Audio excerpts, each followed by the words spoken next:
Ano nga 'no, yung ako kasi ang ano ko 'no, ang approach ko dun sa post na yun, yung dina-justify nila yung 30,000 killing and things like that, ganun, gano'n.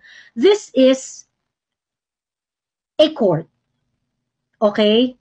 You don't go to court in order to validate kung tama yung haka-haka nyo o hindi.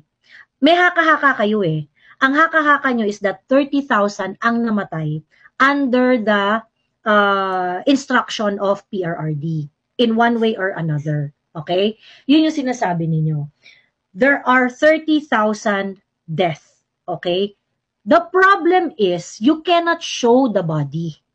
You cannot identify. You cannot make any inference na merong 30,000 na pinatay systematically.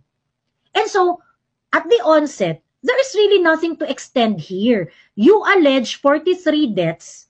You are at 43 deaths. Ngayon, kung kunwari, meron kayong idadagdag dyan later on, then those are going to be separate cases. I do not know how you're going to do it, but you cannot do it in the same court where you already filed 43 cases of death.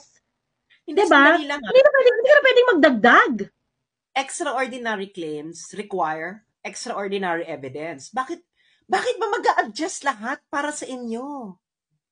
Mag-a-adjust ang statistical concept, mag-a-adjust ang rules of evidence, bakit lahat kailangan i-adjust para sa feelings ninyo? Correct. Really? Kailangan itapon natin yung kailangan natin itapon yung rules of statistical inference dahil may namatay? Talaga? Talaga? Correct. And you know, ang sobrang Sandali, marami ding nategi nung COVID pero bakit strict ang statistical inference nun? Bakit kailangan maayos ang statistics, kailangan maganyan?